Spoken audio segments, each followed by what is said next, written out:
Magandang umaga po sa inyong lahat. Ika-22 linggo sa karaniwang panahon. Sa puso ng tao, nagmumula ang masasamang isipan na nag-uudyok sa kanya ng gumawa ng masama.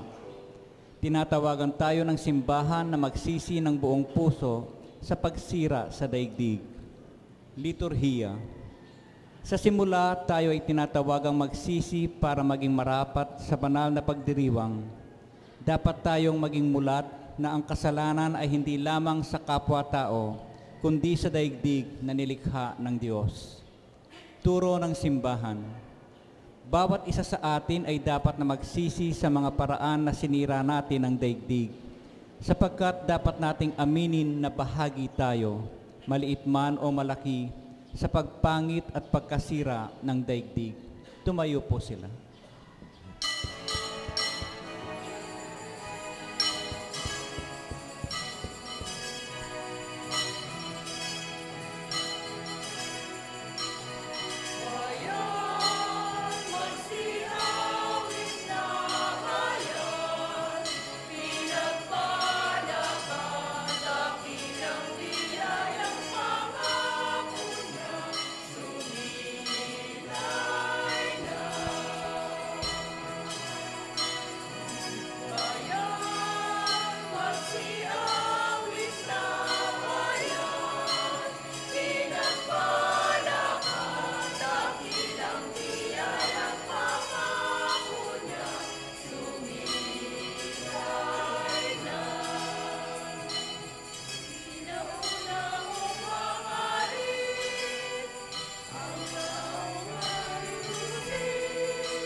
Sa ngalan ng Ama at ng Anak at ng Espiritu Santo, Amen. ang pagpapala ng ating Panginoong Hesukristo, ang pag-ibig ng Diyos Ama, at ang pagkikipagkaisa ng Espiritu Santo, naway sumainyong lahat. At sumayo rin. Mga kapatid, aminin natin ang ating mga kasalanan upang tayo maging marapat gumanap sa banal na pagdiriwang.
Manampalatayang kapangyarihang Diyos, patawarin tayo sa ating mga kasalanan at patnubayan tayo sa buhay na walang hanggan. Amen. Awitin po natin ang papuri sa Diyos sa kahitaasan.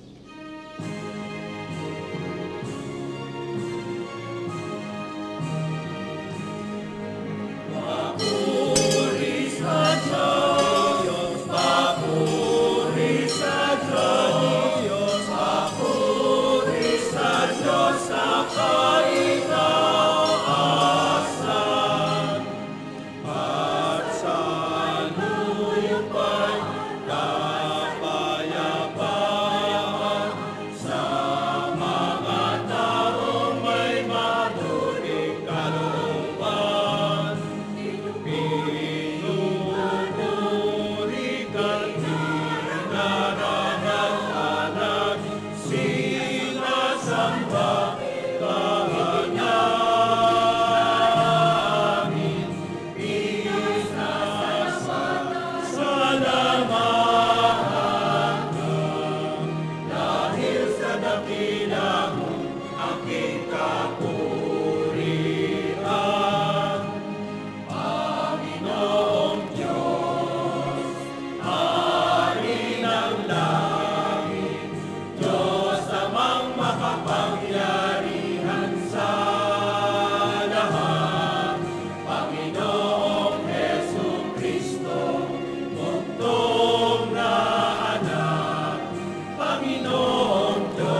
Manalangin tayo.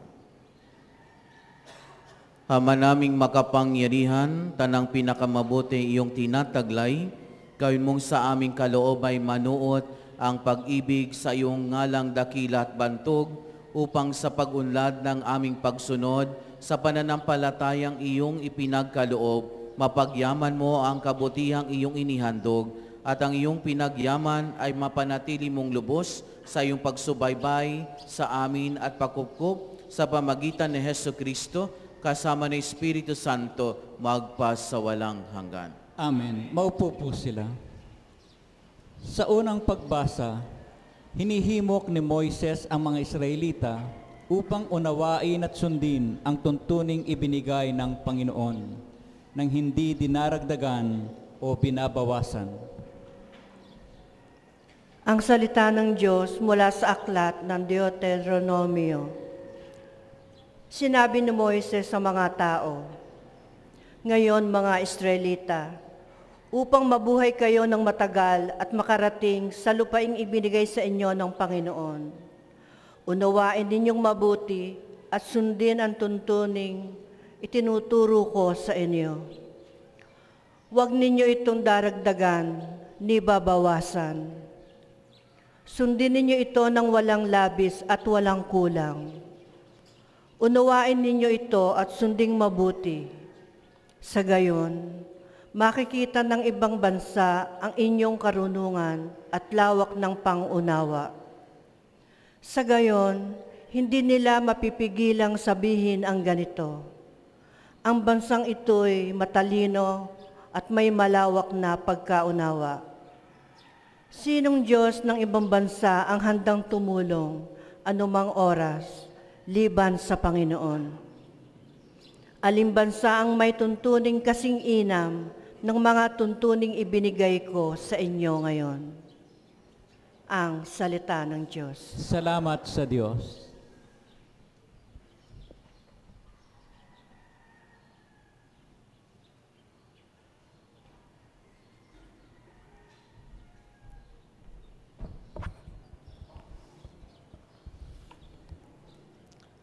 Sino kayang tatanggapin sa templo ng poon natin?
Yaong mga masunurin na sa iyo'y nakikinig, at ang laging ginagawa'y naaayon sa matuwid. Kung mangusap ay totoo sa lahat at bawat saglit, yaong gawang paniniray hindi niya naiisip.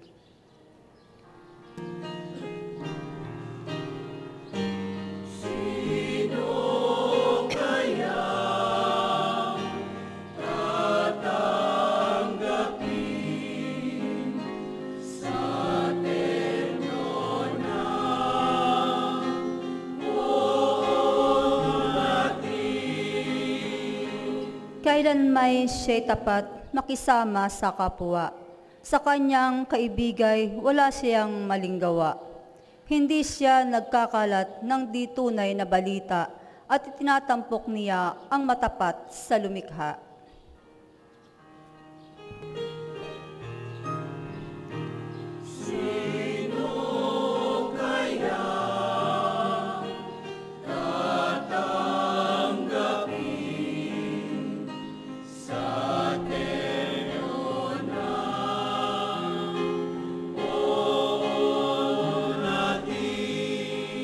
Hindi siya humihingi ng patubos sa pautang, at kahit na anong gawi, hindi siya masuhulan, upang yaong walang salay, patawa ng kasalanan.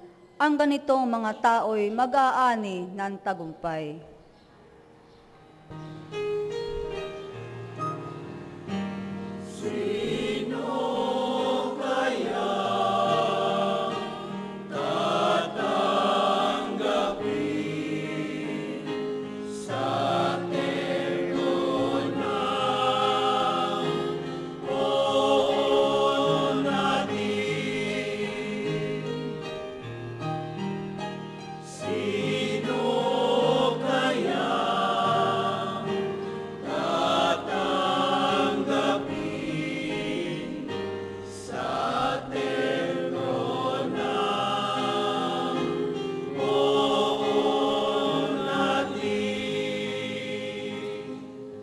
Sa ikalawang pagbasa, itinuturo ni Apostol Santiago na dapat lamang na mamuhay ayon sa salita ng Diyos dahil ito ang makapagliligtas sa atin. Hindi sapat ang pakikinig dito, dapat din itong isagawa. Ang salita ng Diyos mula sa sulat ni Apostol Santiago. Mga kapatid, bawat kaloob na mabuti at ganap ay buhat sa langit, mula sa Ama na lumikha ng mga tanglaw sa langit. Hindi siya nagbabago, hindi niya tayo iniiwan o binabayaan man sa dilim. Niloob niyang tayo'y maging anak niya sa pamamagitan ng salita ng katotohanan upang matangi tayo at maging higit sa lahat ng kanyang mga nilalang. Buong pagpapakumbabang tanggapin ang salita ng Diyos na natanim sa inyong puso. Ito ang makapagliligtas sa inyo. Mamuhay kayo ayon sa salita ng Diyos. Kung ito'y pinakikinggan lamang ninyo, ngunit hindi isinasagawa, dinadaya ninyo ang inyong sarili. Ganito ang pagkarelihiyoso na minamrapat at kinalulugdan ng ating Diyos at Ama. Tulungan ang mga ulila at mga babaeng balo sa kanilang kahirapan at ingatan ang sarili na huwag mahawa sa kasamaan ng sanlibutang ito. Ang salita ng Diyos. Salamat sa Diyos. Tumayo po sila.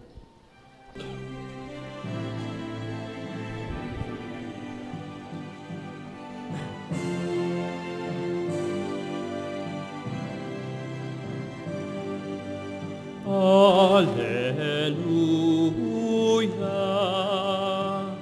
alleluia.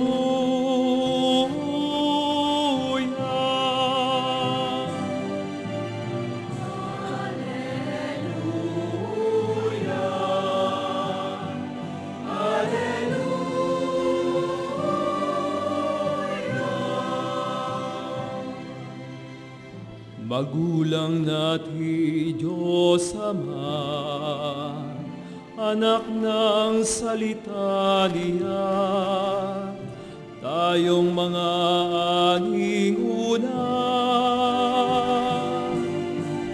Alleluia,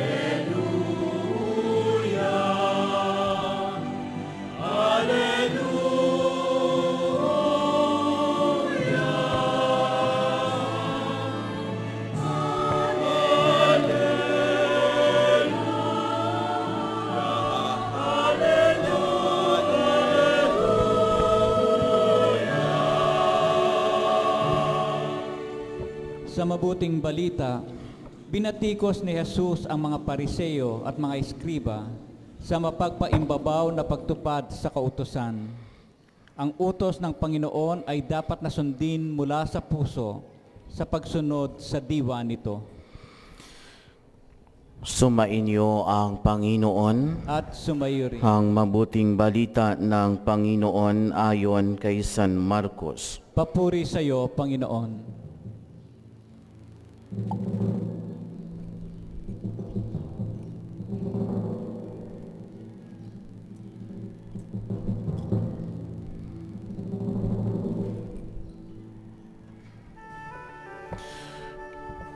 Noong panahong iyon, may mga Pariseo at ilang eskribang galing sa Jerusalem lumapit kay Jesus. Nakita nila na ang ilan sa mga alagad ni Jesus ay kumain nang hindi muna naghugas ng kamay sa paraang naaayon sa turong minana nila. Ang mga Hudyo, lalo na ang mga Pariseo, ay hindi kumakain hanggat hindi nakapaghuhugas ng kamay ayon sa mga turong minana nila sa kanilang mga ninuno. Hindi rin sila kumakain ng anumang galing sa palengke nang hindi muna ito hinuhugasan, at marami pang ibang minanang turo ang kanilang sinusunod, tulad ng tanging paraan ng paghuhugas ng mga inumin, ng mga saro, ng mga sisidlang tanso at mga higaan. Kaya tinanong si Jesus ng mga Pariseo at mga eskriba, bakit hindi sumusunod ang mga alagad mo sa mga turo ng ating mga ninuno? Kumain sila nang hindi man lamang naghugas ng kamay ayon sa paraang iniutos. Sinagot sila ni Jesus, tama ang hula ni Isaias tungkol sa inyo, mapagpaimbabaw nga kayo gaya ng kanyang isinulat. Paggalang na handog sa akin ng bayan ko'y paimbabaw lamang, sapagkat sa bibig at hindi sa puso ito bumubukal. Pagpurit pagsambang ginagawa nila'y walang kabuluhan. Ang utos ng tao ay itinuturong utos ng may kapal. Winawalang kabuluhan nga ninyo ang utos ng Diyos, at ang sinusunod ninyo'y ang turo ng tao. Muling pinalapit ni Jesus sa mga tao, sinabi sa kanila, makinig kayong lahat, unawain ninyo ang aking sasabihin. Hindi ang pumapasok sa bibig ng tao ang nagpaparumi sa kanya sa mata ng Diyos, kundi ang mga nagmumula sa kanya. Sapagkat sa loob, sa puso ng tao, nagmumula ang masasamang isipang nag-uudyok sa kanya, na makiapid, magnakaw, pumatay, manganunya, mag-imbot, at gumawa ng lahat ng kabuktutan tulad ng pagdaraya, kahalayan, pagkainggit, paninirang puri, kapalaluan at kahangalan. Ang lahat ng ito'y nanggaling sa puso ng tao at siyang nagpaparumi sa kanya. Ang mabuting balita ng Panginoon. Pinupuri ka namin, Panginoong Hesukristo. Maupo po sila.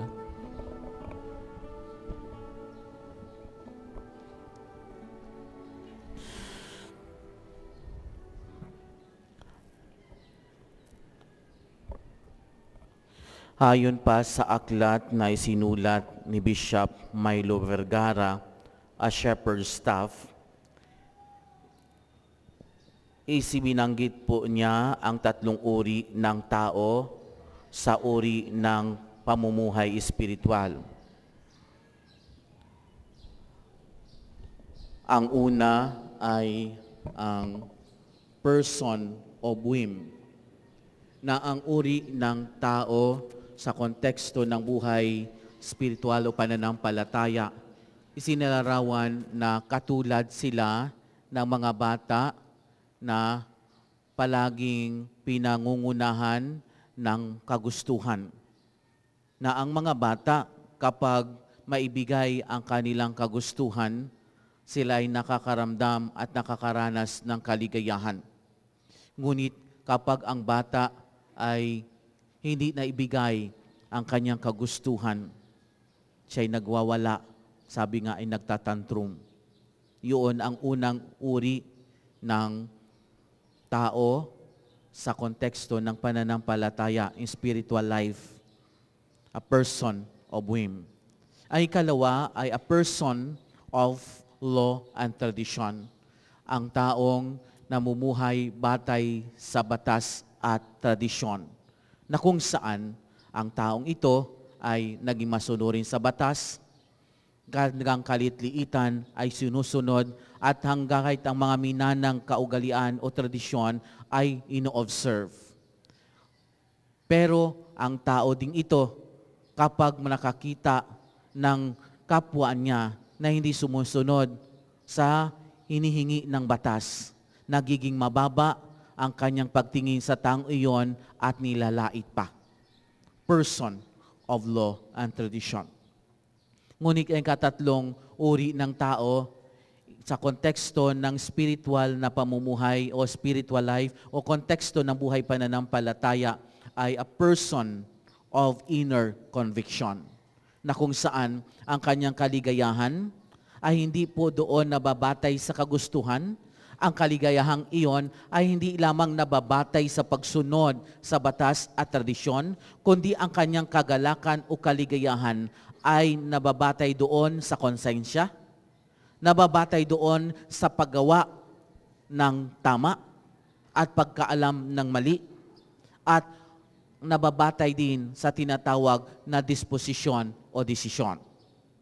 Binanggit ko po ito dahil ang ebanghelyo na ating napakinggan sa linggong ito ay tinutuligsa ng Panginoon ang mga Pariseo at mga Iskriba, at ang tawag sa kanila ng Panginoon ay mga mapagpaimbabaw, na kung saan ang mga Pariseo at mga Iskriba ay, sabi nga ay, magagaling po sila kapag pag-usapan ang batas at tradisyon.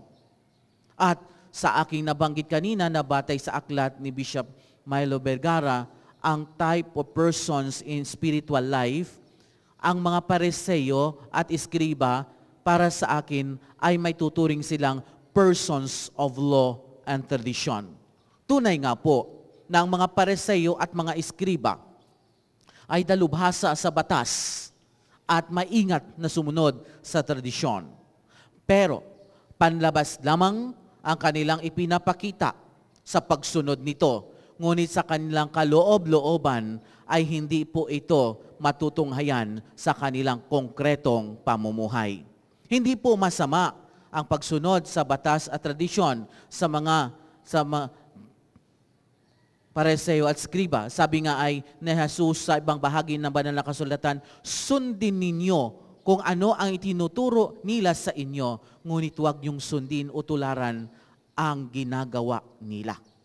Dahil dito, nagiging questionable ang uri ng pamumuhay na ipinapakita ng mga Pariseo at Iskriba. Kaya nga sa linggong ito, nais ng Panginoon na inaanyayahan tayo sa uri ng pamumuhay bilang mananampalataya, sa uri ng pamumuhay na kung saan magiging malalim ang ating spiritual na pamumuhay bilang mga alagad ng Panginoon sa panahong ito. Ano po ang minumungkahi ng Panginoon? Na hindi lamang sa pag-observe ng panlabas na hinihingi ng batas, katulad ng paghuhugas. Dahil ang mga Pariseo at Iskriba ay tinatanong nila ang Panginoon, bakit ang kanyang mga alagad o ang mga alagad ay hindi man lamang naghugas bago kumain? Ang tinitingnan ng Panginoon dito ay hindi lamang panlabas o external observance of the law, but inner application of the law.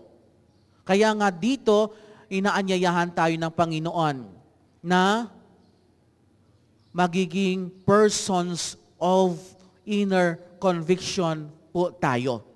Na kung saan na ang ating pamumuhay ay hindi lamang mangingibabaw sa atin ang ating kagustuhan, persons of whim, kundi lamang mananatili tayo sa panlabas na pagsunod sa kautusan at tradisyon, persons of law and tradition, kundi tayo ay naanyayahan ng Panginoon na maging persons of inner conviction, na kung saan ang ating pagkatao, ang ating sarili, ang ating pamumuhay bilang mga mananampalataya ay pangungunahan ng tinatawag nating konsensya, na makikita natin ang tama at mali, na gagawin natin ang karapat-dapat at iwasan natin ang umahadlang sa ating pamumuhay bilang mga Kristiyano, na kung saan sa bawat ginagawa natin araw-araw, Hindi lang po ito nababatay kung ano ang hilig ng ating laman, kundi ito ay nababatay sa ating desisyon. Desisyon na nababatay o nakaugat sa pananalita ng Panginoon, pananalita ng katotohanan at buhay. Nawa sa araw na ito, ang ating pamumuhay, hindi lamang tayo maging maayos sa ating panlabas na anyo o pamumuhay, kundi magiging maayos at malalim ang ating kaugnayan sa panloob nating katauhan na kung saan nagiging bahagi ng ating pamumuhay ang pananalita ng Panginoon, pananalita na magbibigay sa atin ng buhay at kaligtasan. Amen. Magsitayo po ang lahat. Sumasampalataya ako sa Diyos amang makapangyarihan sa lahat, na may gawa ng langit at lupa. Sumasampalataya ako kay Hesukristo, isang anak ng Diyos, Panginoon nating lahat. Nagkatawang tao siya, lalang ng Espiritu Santo, ni Santa Mariang Birhen, pinagpakasakit ni Poncio Pilato, ipinako sa krus na matay nilibing, nanawag sa kinaroroonan ng mga yumao, nang may 3 araw na buhay na maguli, umakyat sa langit, naluklok sa kanan ng Diyos amang makapangyarihan sa lahat. Doon nagmumulang paririto at hukom sa nakabubuhay at nangamatay na tao. Sumasampalataya naman ako sa Diyos Espiritu Santo, sa banal na simbahang katolika, sa kasamahan ng mga banal, sa kapatawaran ng mga kasalanan, sa pagkabuhay na maguli ng nangamatay na tao, at sa buhay na walang hanggan. Amen. Dumalangin tayo sa amang mapagmahal na mapasa atin ng diwa at kaisipan ni Kristo, at ipong isamo, Panginoon ng liwanag, dinggin ang aming panalangin. Panginoon ng liwanag, dinggin ang aming panalangin. Para sa sambayanan na nananalig sa mabuting balita ng kaligtasan, upang ang batas ng pag-ibig ay nyutos ni Kristo, ang kanyang maging gabay at patnubay, tayo'y dumalangin. Panginoon ng liwanag, dinggin ang aming panalangin. Para sa mas malalim na pagpapahalaga at kaalaman sa banal na kasulatan, upang ang salita ng Diyos ang gumabay sa ating mga pagpapasya, tayo'y dumalangin. Panginoon ng liwanag, dinggin ang aming panalangin. Para sa biyaya ng pagbabago, upang ang lahat ng ating gawain ay magmula sa kapayapaan at katotohanan ng Diyos, tayo'y dumalangin. Panginoon ng liwanag, dinggin ang aming panalangin.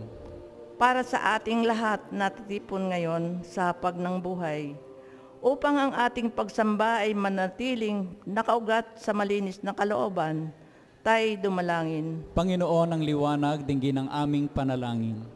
Para sa mga kapatid nating yumao, upang mahugasan ang kanilang puso sa mga karumihan at kasalanan at makamit ang pagpapatawad at buhay, tayo'y dumalangin. Panginoon ng liwanag, dinggin ang aming panalangin. Amang makapangyarihan, ninisin kami sa pamagitan na iyong salita upang ang aming buhay ay maging banal, ang aming ginagawa ay maging makatarungan, at ang aming pananalig ay maging kaaya-aya sa pamagitan ni Hesukristo, kasama ng Espiritu Santo, magpas sa walang hanggan. Amen. Maupo po sila. Isama po natin sa ating panalangin ang alay pasasalamat para sa kapistahan ng kapanganakan ng Mahal na Birheng Maria, kasamang kanilang mga pamilya, Onyang Mariano, Crisanta Robes, Catalina de la Cruz, Zenaida de la Cruz, Leonor Reyes, Mirna and Fernando de la Cruz, Minyang Francisco, Tony and Remy Complido, Francisca Herona, Joey and Cecil Abarquez, Seferino and Merly Gumatay, Aurora Fernando, Randy Gumatay, Irene Agapito, Roberto and Zenaida Villa Quitera, Josephine Sinyo, Benigna Corpus, Noora Family, Grace Tapping, Leonie Villaflor, Maria Dura, Diana Gonzalez, Priscilla Gumatay, Rosete Family, Sabino de la Cruz, Karen Kiel Ison, Enrile Calaguas and Padillo families, Mary Grace Torres, JJ Torres, Antoinette Torres, June Enriquez, Rosalyn Dialogo and family, Janet Santos, Magdalena Guadalupe, Maura de la Pierre, Amal Jane Ahmed, Mr. and Mrs. Rafael Ignacio Lita Pabatang, Mr. and Mrs. Ramil Samson, Ronel Morales, Lilian Linsangan, Christine and John Arwin Luyon, Remedios and Armando Garcia, Arlene Garcia, and Peli de la Cruz, Ariel Villanueva, Arnold and Ami Mendoza, Cornelia Oronesa, Rosita Losada, Benny Glodorusa, Jaisa Peña, para sa kaarawan ni na Alvin Calaguas Jr., John Vincent and Cristina Nicanor, Elsie Marvic, Monique Relova, Angeline Custodio Isidro, Kaloy Laksamana, para sa natatanging kahilingan ni na Josephine Artates, Lydia Linsangan, para sa ligtas na paglalakbay ni Calia Ronnie de la Cruz,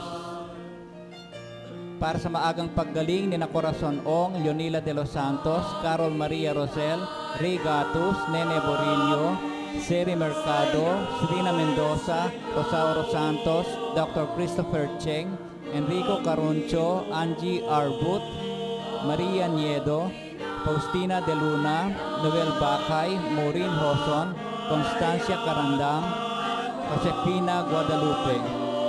Pasasalamat sa flower sponsors na sina Peralta Family, Charlie and Nene Samson, Roberto and Zenaida Andres, Rodante and Esperanza Amigable.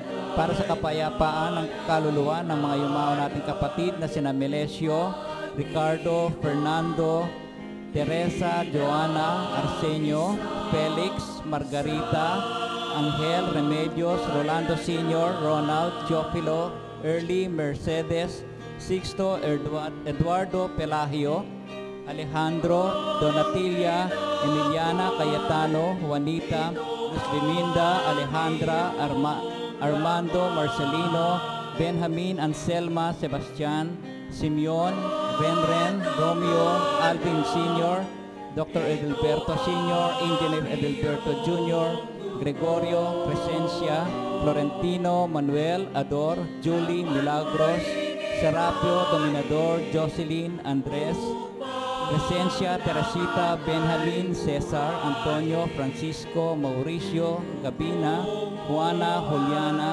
Engracia, Nestor, Pedro, Antonia, Edith, Vicente, Tasha, Policarpio, Jamie Sr., Librada, Alfonso, Jesus, Saning, Estoria. Herminio, Silpicio, Roman, Agatona, Alipio Sr., Angelo, Zenaida, Cernan, James, Lilibeth, Dr. Ricardo, Eliazar, Rosbelito, Venancio, George, Rustico, Federico, Sergio, Felicidad, Carmen, Emiliano, Tobias, Baby Panching, PJ, Baby Amaro, Ernesto, at lahat ng mga kaluluwa sa purgatorio.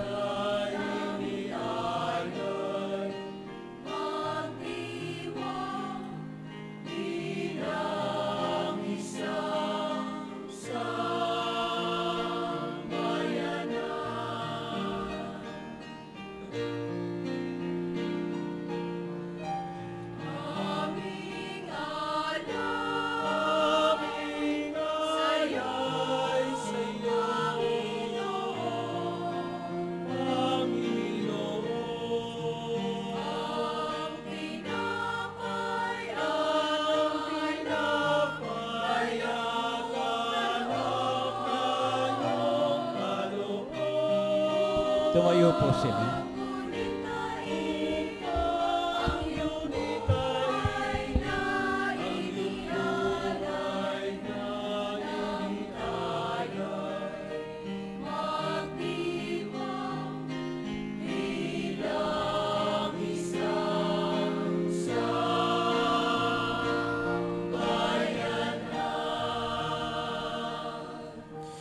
Manalangin kayo mga kapatid upang ang paghahain natin ay kalugdan ng Diyos sa mga makapangyarihan. Tanggapin nawa ng Panginoon ito paghahain sa iyong mga kamay, sa kapurihan niya at karangalan sa ating kapakinabangan at buong sambayanan niyang banal. Ama naming lumikang banal na paghahain ay lagi nawang magdulot ng iyong pagbabasbas na sa aming tumutubos upang ang ginaganap mo sa aming pagdiriwang ay maging lubos na pagkakaloob ng iyong pagmamahal sa pamagitan ni Hesukristo kasama ng Espiritu Santo magpasawalang hanggan. Amen. Sumainyo ang Panginoon. At sumayo Itaas sa rin. Diyos ang iyong puso at diwa. Tinaas na namin sa Panginoon. Pasalamatan natin ang Panginoong ating Diyos. Marapat na siya ay pasalamatan. Ama naming makapangyarihan, tunay ngang marapat na ikaw ay aming pasalamatan. Pinagbibigyan mong ito'y aming mahayag kahit ito'y walang anumang maidaragdag sa kadakilaan sa iyo ay likas. Sa pagpupuri namin na nakikinabang ay kami rin yung pinakikiharapan sa pamagitan yung anak na minamahal. Kayo kaysa ng mga anghel na nagsisiawit ng papuri sa iyo na walang humpay sa kalangitan kami nagbubunyi sa iyong kadakilaan.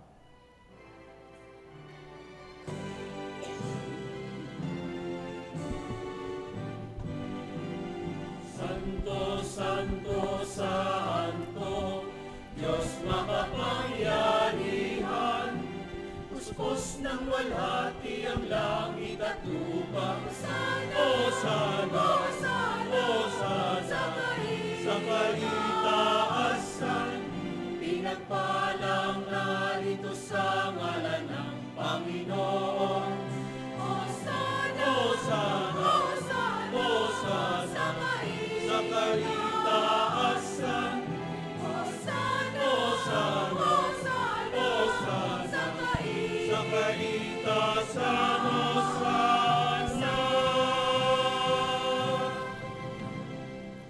Ama naming banal, ikaw ang bukal ng tanang kabanalan kaysa pamagitan ng iyong Espiritu. Gawin mong banal ang mga kaloob na ito upang para sa amin maging katawan at dugo ng aming Panginoong Hesukristo. Bago niya pinagtiis ang kusang loob na maging handog, hinawakan niya ang tinapay, pinasalamatan kaniya, pinaghati-hati niya iyon, iniabot sa kanyang mga alagad at sinabi, tanggapin ninyong lahat ito at kanin. Ito ang aking katawan na ihahandog para sa inyo.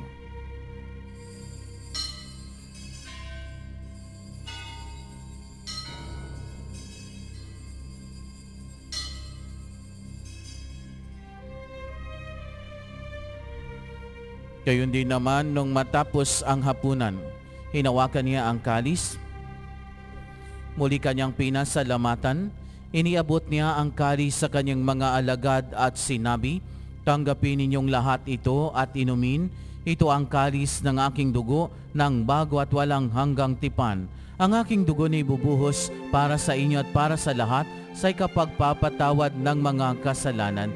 Gawin ninyo ito sa pag-alala sa akin.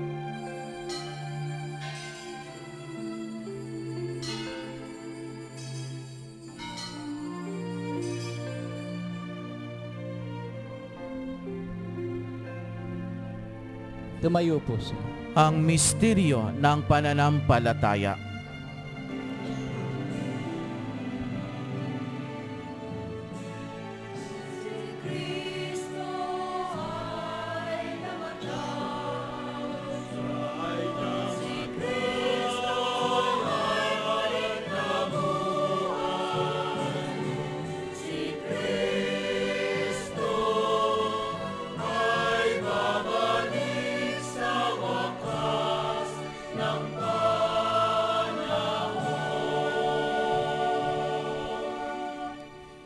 Ama, ginagawa namin ngayon ang pag-aalala sa pagkamatay at muling pagkabuhay ng iyong anak.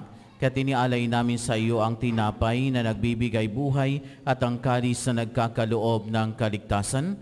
Kami nagpapasalamat dahil kami iyong minarapat na tumayo sa harap mo para maglingkod sa iyo. Isinasamo namin kami magsasalo-salo sa katawan at dugo ni Kristo ay mabuklod sa pagkakaisa sa pamagitan ng Espiritu Santo.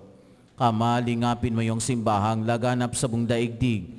Puspusin mo kami sa pag-ibig kaisa ni Francisco na aming Santo Papa at ni Jose na aming Obispo at ng Tanang Kaparian. Alalahanin mo rin ang mga kapatid naming nahimlay na may pag-asang sila'y muling mabubuhay, gayon din ang lahat ng mga pumanaw.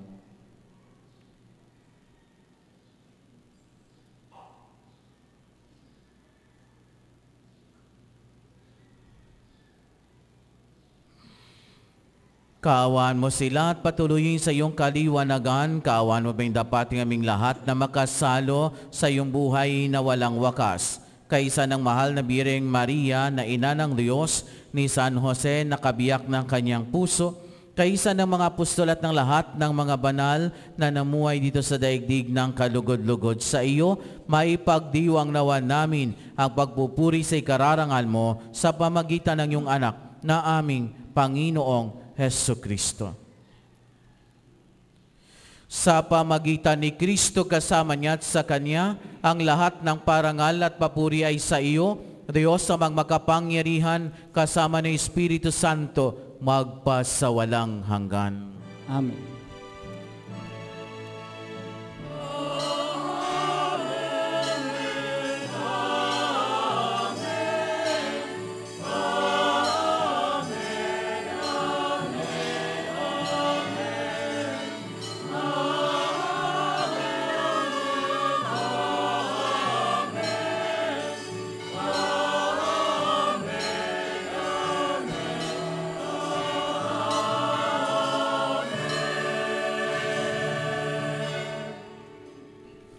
Sa tagubilin ng mga nakagagaling na utos sa turo ni Jesus na Panginoon natin na Diyos, awitin po natin ng lakas loob.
Hinihiling namin kami adya sa lahat ng masama, pagkalooban ng kapayapaan araw-araw, iligtas sa kasalanan at sa lahat ng kapahamakan, samantalang aming pinanabikan ng dakilang araw ng pagpapahayag ng tagapagligtas naming sa Hesu Kristo.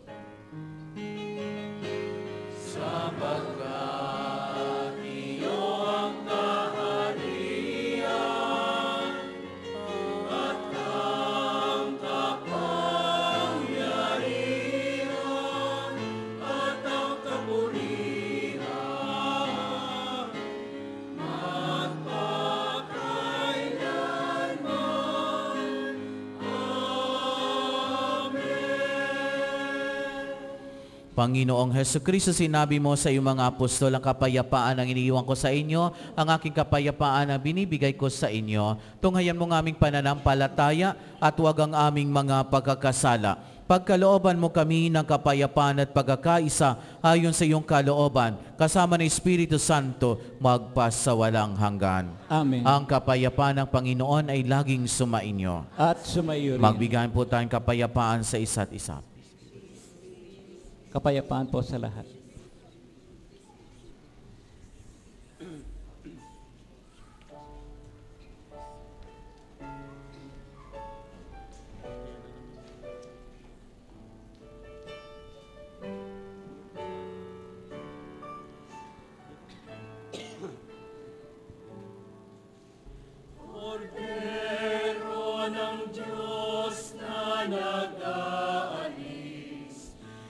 mga kasalanan ng sanlibutan.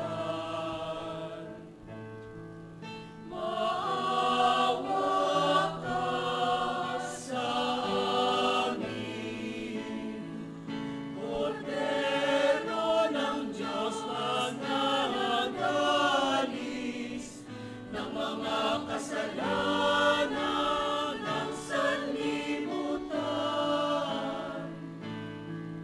Maawa ka sa amin.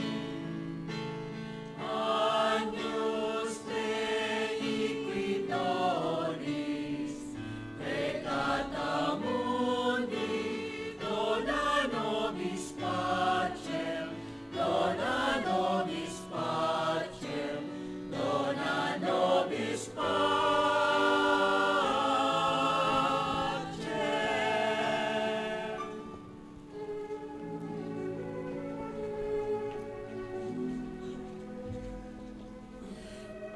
Mga kapatid, ang Panginoong Hesukristo ang Kordero ng Diyos na nag-aalis ng mga kasalanan ng sanlibutan, mapapalad tayong lahat na niyahan sa kanyang piging. Panginoon, hindi ako karapat-dapat na magpatuloy sa iyo, ngunit sa isang salita mo lamang ay gagaling na ako.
Tumayo po sila. Panalangin sa mahal na ina. Aba po, Santa Mariang Hari, ina ng awa, ikaw ang kabuhay at katamisan. Aba, pinanaliligan ka namin. Ikaw nga ang tinatawag namin na pinapanaw na tao ng anak ni Eva. Ikaw rin ang pinagbubuntong hiningan namin ng aming pagtangis dito sa lupang bayang kahapis-hapis. Ay aba, pintakasi ka namin. Ilingon mo sa amin ang mga mata mong maawain. At saka kung matapos siya ring pagpanaw mo sa amin, ipakita mo sa amin ang iyong anak na si Jesus. Santa Maria, ina ng Diyos, mawain, maalam at matamis na birhen. Ipanalangin mo kami, Santa Maria, ang ina ng Diyos. Maaari po nating idulog ang ating mga pansariling kahilingan sa ating Ama, Ina. Panalangin sa banal na awa ng Poong Santo Kristo. Pumanaw kay Jesus, subalit ang bukal ng buhay ay bumalong para sa mga kaluluwa, at ang karagatan ng awa ay bumugso para sa sanlibutan. O bukal ng buhay, walang hanggang awa ng Diyos, yakapin mo ang sangkatauhan at ibus mong ganap ang iyong sarili para sa aming lahat. O banal na dugo at tubig na dumaloy mula sa puso ni Jesus, bilang bukal ng awa para sa aming lahat, ako'y nananalig sa iyo. Banal na Diyos, banal na puspos ng kapangyarihan, banal na walang hanggan. Banal na Diyos, banal na puspos ng kapangyarihan, banal na walang hanggan. Banal na Diyos, banal na puspos ng kapangyarihan, banal na walang hanggan. O Jesus, Hari ng awa, kami nananalig sa iyo. Maupo po sandali para sa ating second collection. Simula po ngayon, Agosto 30 hanggang September 7, ay magkakaroon po ng novenaryo ng kapanganakan ng Mahal na Birheng Maria. Ang araw ng kapistahan ay ika-8 ng Setyembre. Sa kaarawan ng Mahal na Ina, sa ating mga misa sa umaga at gabi dito sa bagong simbahan, inaanyayahan po ang lahat na magdala po tayo ng mga iaalay na cake o cupcakes. Sa kaarawan ng Mahal na Birhen, Setyembre 8, Martes, ang schedule po ng ating mga misa dito sa site ay alas 6:30 ng umaga, alas 5 ng hapon, at alas 6:30 ng gabi. Pagkatapos ng ating misa ng alas 6:30 ng gabi, ay magkakaroon po ng Image of Mama Mary and cake raffle. Ang mapagbebentahan ng ticket para sa cake raffle ay pambibili ng mga rosaryo na ipamamahagi sa mga estudyante ng Lulumboy Elementary School at ng Lulumboy National High School, kung saan nagtuturo ng katekismo ang ating mga katekista ng parokya. Para sa mga interesado sa raffle tickets, maaari pong magsadya sa tanggapan ng parokya, magkipagkita kina Brother Arnold at Sister Amy Mendoza, sa mga kilalang Legionaries of Legion of Mary, sa kantinang parokya, at sa palistahan ng misa, care of Tita Leonie.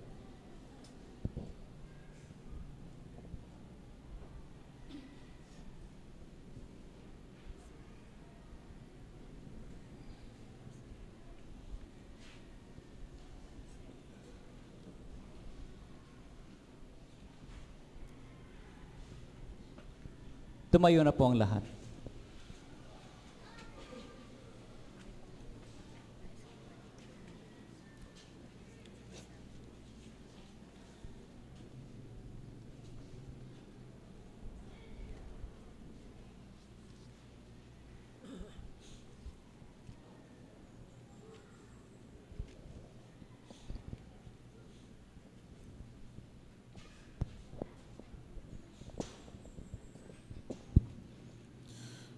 Manalangin tayo.